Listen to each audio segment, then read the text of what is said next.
I've been using this Oura Ring Gen 3 for over 2.5 years now, and I get a lot of questions about it. Does it actually improve your sleep? Is it accurate? And the ultimate question, is it worth $300 and actually even more because there's a monthly subscription? As someone who struggles with poor sleep, I'm all for trying things that might help improve my sleep. Now, the Oura Ring has many different features, but the one that most people use it for is the sleep tracking. Oura Ring boasts that the ring is like having a sleep lab on your finger. It gives you in-depth analysis about your sleep patterns.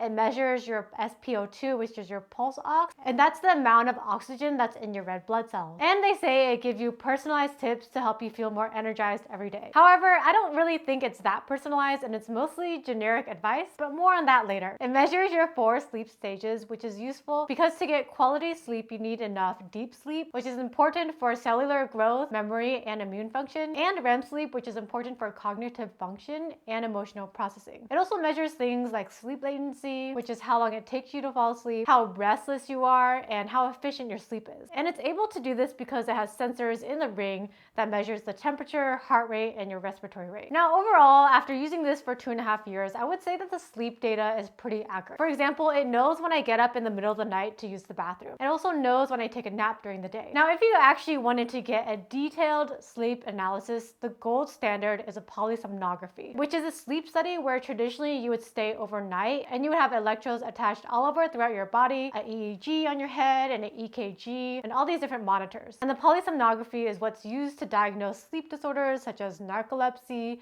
and obstructive sleep apnea. Now, the sleep study is very inconvenient to do, so the Oura Ring offering just a little ring that you just place on your finger is pretty nice and convenient. Now, of course, the Oura Ring is only on your finger, so there's no way it's going to be as accurate and detailed as a polysomnography. And also, after a polysomnography, there's a doctor who reviews the results, versus with the Oura Ring, there's no medical review, there's no healthcare provider reviewing your results, and it's just generic. So for example, sleep apnea is a very common medical diagnosis. If you do an actual polysomnography, they're going to be looking at the apnea hypopnea index and respiratory disturbances, versus with the Oura Ring, you just can't do that. It might give you some information like changes in respiratory rate or your pulse ox that might make you suspicious for sleep apnea, but it's not able to give you that diagnosis. So with the Oura Ring, it's great at providing data, but remember, it's just that. Now, I've had many nights of terrible sleep, and when I go to my Oura Ring app to see why, I was hoping to see something like you had less activity today, you're more sedentary, so that's why you had less sleep duration. But instead, it just gives you generic advice like drink less caffeine,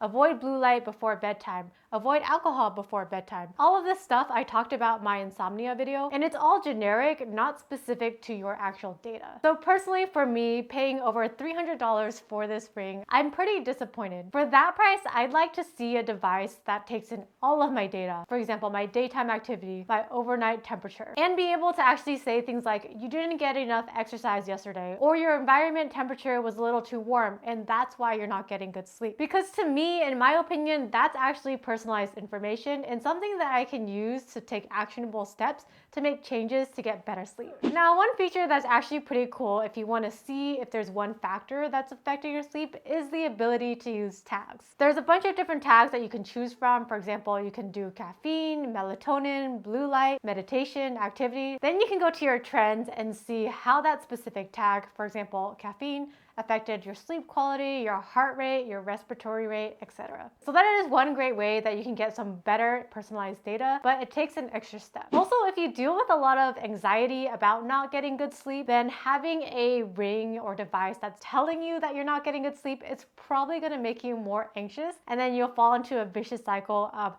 being anxious about not getting good sleep, seeing that you get not good sleep, and getting even more anxious and not getting good sleep again. Now, one thing I really like about the Oura Ring sleep data is after a few months, it's able to give you an optimal sleep schedule. So for me, before I got the Oura Ring, I would go to sleep at 7 p.m. Yes, you heard that correctly. I know 7 p.m. is really early, but I would sleep at 7 p.m. and wake up at 3 a.m. And I would feel exhausted despite getting maybe 7-8 hours of sleep. Then the Oura Ring told me that my optimal sleep time is actually 8:30 p.m.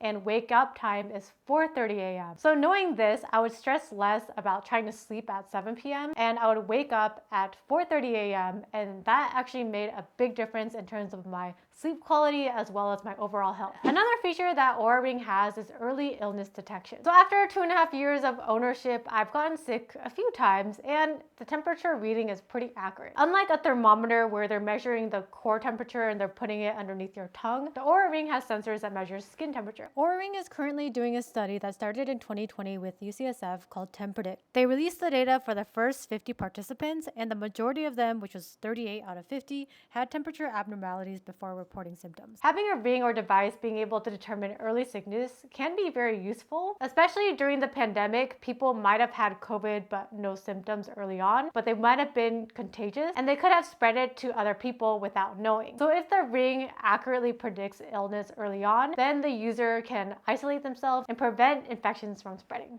So the temperature trend is great, but what I actually use it the most for is for menstrual cycle tracking. Most menstrual cycle trackers, for example, like on the iPhone, they predict your period based on you logging your period and also you telling them what your typical menstrual cycle length is. Or it does the same thing and they'll give you a prediction of 4 to 5 days of when your menstrual cycle might start. However, whenever I see my temperature drop from a positive to a negative, I have always started my period that same day. And it's very accurate. This has been super useful for me because it helps me plan what to wear that day. Now the Oura Ring also syncs with an app called Menstrual Cycles, which is a fertility app. However, there is a monthly subscription for that, which is like $14.99. And so I personally don't use it. The Oura Ring also tracks your activity like heart rate, steps, movement, and automatic activity detection. However, there are many times where the ring thinks that I'm working out, but I'm not. It happens so often that I just ignore the activity tracking and I just use my Apple Watch instead, which is much more accurate. Now you can record a workout on Oura Ring. However, it's easier to just do it on an Apple Watch because the Apple Watch tracks your heart rate, your calories burned, what zone you're in real time. The Oura Ring recorded workouts are only limited to walking, running, and cycling, and you can't actually see your heart rate while you're working out. You can only see the data afterwards. Knowing your heart rate while you're exercising is actually really important because per the American Heart Association, you need to get moderately intense exercise where your heart rate is at the target heart rate for at least 150 minutes per week. And in order to determine your target heart rate, that's 50 to 70% of 220 minus your age. So for example, if I'm 35 years old, when I'm exercising, my heart rate should be anywhere between 93 to 157. And there's no way to know that information using the Oura Ring, but you can know that information with an Apple Watch. Also, if you're doing any sort of weightlifting like barbells or dumbbells, it's not a good idea to wear the Oura Ring because otherwise you're gonna scratch that $300 ring. And this is what it looks like when that happens. The Oura Ring is also used for heart health and they measure the heart rate by measuring the pulse at the finger. I was curious how accurate this really was because usually when we measure heart rate, we either measure it at the radial artery, which is the wrist, or the carotid artery, which is at the neck. So I looked at one of Oura Ring's research studies. They found that the nighttime resting heart rate and heart rate variability was very close to a medical grade ECG device. However, there were some limitations to the study. Number one, it was a small study. They started with 60 people and then they ended up with 49 people. They were only looking at resting heart rate at nighttime, so no daytime heart rate, no exercise heart rate. And it was also funded by Oura Ring, which means Oura paid the authors of the study, so there's possible publication bias. However, despite the limitations of the study, it's nice to know that Oura Ring seems to be doing their best to make their data as accurate as possible. Also keep in mind that the Oura Ring is not like a 12-lead EKG, and it's not able to detect irregular heart rate like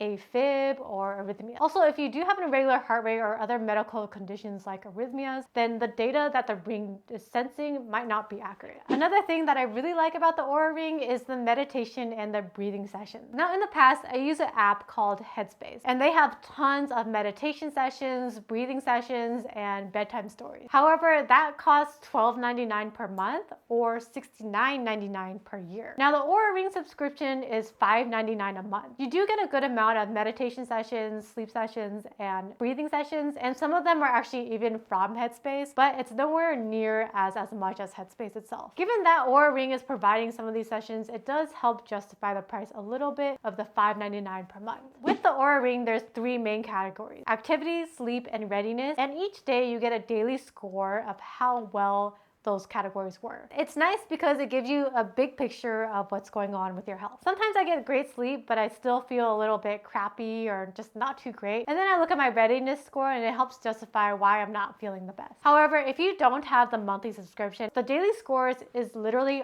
all you get. And if you don't have it, you really don't get any in-depth information at all. So if you think about it, $5.99 a month plus the cost of the ring, which is anywhere from $300 to $350. Oh yeah, and if you want that beautiful rose gold ring, it's $549. So let's say you bought that $300 ring and you pay for the monthly subscription for 3 years. That is a total of $515 for your Oura Ring. And it's not even made out of diamond. Now let's talk about sizing. Size 6 is the smallest ring size, and they probably can't go smaller because of the sensors. For me, size 6 fits on my index finger, which is the finger that they recommend placing your ring on. If you have hands that are smaller than mine, there's a chance that the ring is probably going to be too big for you. I also recommend getting the Oura Ring sizing kit beforehand. Because the ring has sensors, it has bumps on the inside of the ring, which makes the circumference smaller. With charging, they advertise that the battery lasts up to 7 days.